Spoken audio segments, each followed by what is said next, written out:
welcome to Inday Cooking. Today we will cook crispy chicken strips or crispy chicken fingers.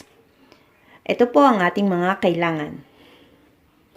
Chicken strips, beaten egg, oil, sweet paprika, flour, cornstarch, pepper, and salt. Pepper. Tara, samahan niyo po ako magluto ng crispy chicken strips. First, we need to combine flour and cornstarch.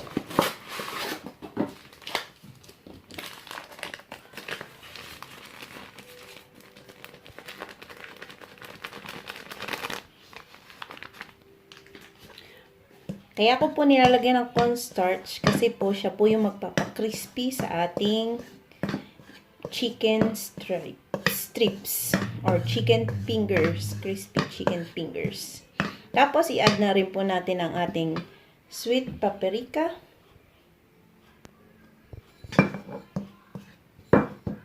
Then lagyan na rin po natin ng salt.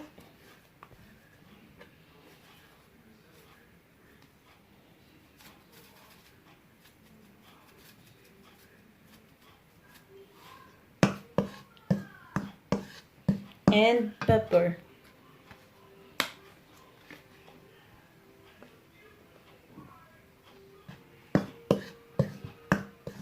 I-combine lang po natin ang ating mga dried ingredients. Then, lulutuin na po natin ang ating chicken strips.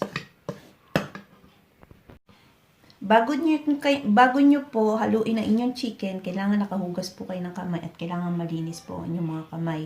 Lagyan po natin ng konting asin at ng konting paminta para po may lasa na po ang ating chicken pag po pinirito natin o niluto natin.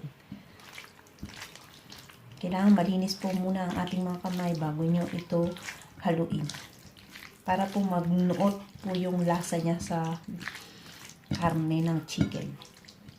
Yan, ready na po ito para sa ating pagpiprito.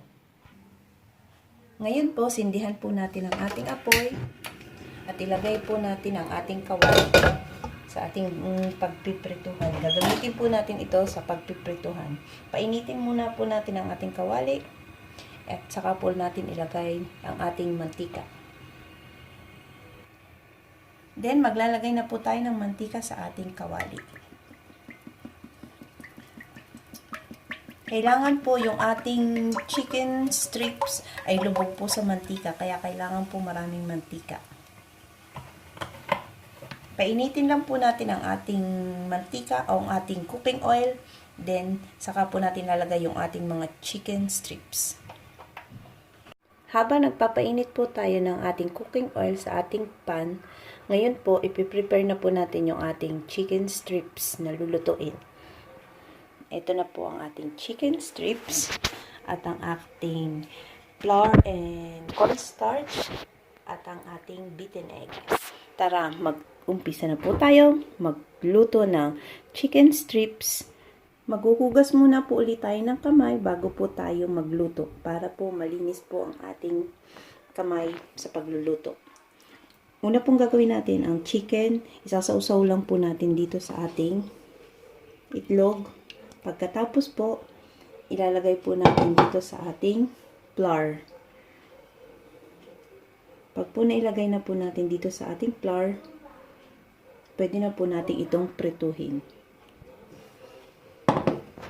Then, ilagay po na natin yung ating mga chicken dito sa egg.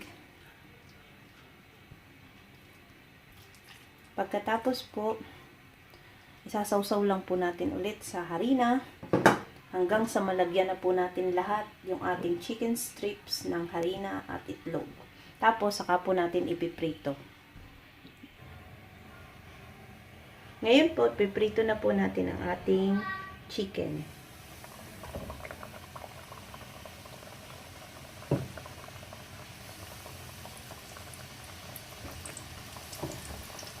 maging crispy, golden brown po siya. Pag po nakita nyo na crispy at golden brown na po ang chicken, pwede na po nating ahunin ang ating chicken.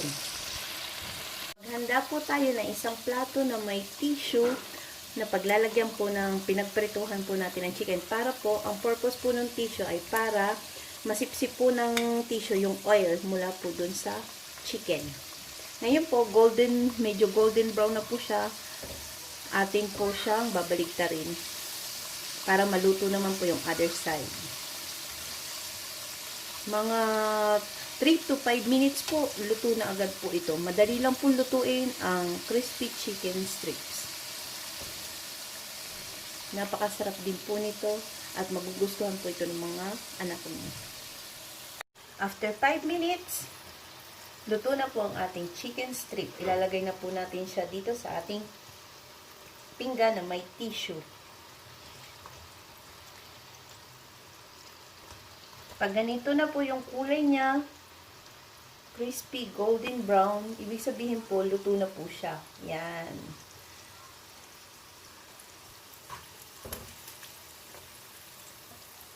Napakadali lang po nitong gawin at napakasarap po. Sigurado po talagang magugustuhan po ito ng inyong mga anak. Pwede nyo rin po itong ibenta kung gusto nyo po. Pwede nyo rin pagkakitaan. At napakasarap. Hello guys! Ito na po ang ating finished product ng crispy chicken strips or chicken crispy fingers. Wow, sarap nito. Tara, tikman na po natin.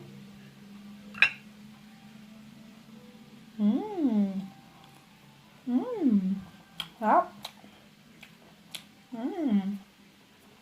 Sarap po. Gustuhan niyo po ang recipe na ito. Please don't forget to like, share, comment, and subscribe. God bless po sa inyong lahat.